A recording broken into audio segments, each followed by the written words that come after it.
নম্বরে দেখো স্বাভাবিক উদ্ভিদ 26 সালে যে দুটো, মরু উদ্ভিদ আর চিরহরিত অরণ্য। কারণ 2025 সালে পড়েছিল ম্যানগ্রোভ অরণ্য আর 2024 সালে পড়েছিল ভারতের বনভূমি গবেষণা কেন্দ্র। তাহলে প্রথমে দেখো কী দেওয়া আছে, মরু উদ্ভিদ। তাহলে ভারতের যে মরু উদ্ভিদ যে স্থানে দেখা যায় সেইটা তোমরা করে দেবে রাজস্থানের থর মরুভূমি। এটা কোথায় দেখা যায়? রাজস্থানের থর মরুভূমি। রাজস্থানের থর মরুভূমি তোমরা এই জায়গাটায় দেখিয়ে দেবে।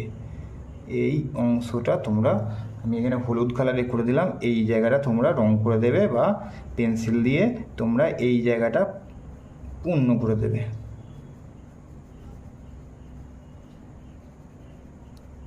ঠিক আছে, এই জায়গাটা,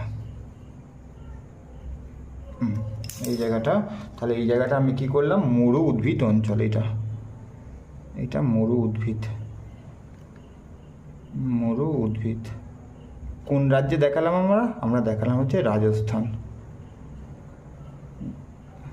ঠিক আছে, মরু উদ্ভিদ হচ্ছে রাজস্থান। আর একটা হচ্ছে চিরহরিত অরণ্য। আর একটা আমরা কি দেখাবো ম্যাপেতে, চিরহরিত অরণ্য। চিরহরিত অরণ্য যদি ডিপ সবুজটা বলা, পশ্চিমঘাট পর্বতের পশ্চিম ঢাল, পশ্চিমঘাট পর্বতের পশ্চিম ঢাল। তোমরা এই উপকূলের ধার বরাবর আস্তে আস্তে তোমরা এই গোটাটা ধার বরাবর এই জায়গাটা পর্যন্ত একদম চলে যাবে। এই দিকটা তোমরা এবার ডিপ কালারে করে দেবে। এটাতে ধারা বরাবর চলে যাচ্ছ এই অংশটা, এটা তুমি একদম এই বাউন্ডারি বরাবর পশ্চিমী উপকূলে একদম ধারা বরাবর আস্তে আস্তে তোমরা একটু সামান্য পরিধিটা বাড়িয়ে দেবে। এই দিকটা, এইটা হয়ে গেল গোটা যে দেখালাম। এইটা তোমার সবুজ কালারে দেখালাম, এটা হচ্ছে চিরহরিত অরণ্য অঞ্চল। এই তীরচিহ্নটা এদিকে দেবে, চিরহরিত অরণ্য অঞ্চল। কি লিখবে? পশ্চিমঘাট পর্বতের পশ্চিম ঢাল, পশ্চিমঘাট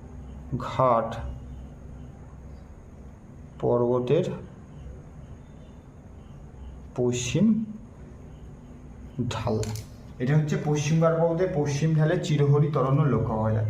কিন্তু আবার উত্তর পূর্ব ভারতের বুঝছে অরুণাচল প্রদেশ, মেঘালয় যে মিজোরাম আছে সেই অংশেও তোমার লক্ষ্য করা যায়, বা সেই অংশ তোমার লক্ষ্য করা যায়। তোমরা কি করবে, এই ধারা বরাবর শুরু হয়ে এই এই যে অরুণাচল প্রদেশ আছে না, এই ধারা বরাবর তোমরা ধারা বরাবর এই জায়গাটাও তোমরা দেখাতে পারবে।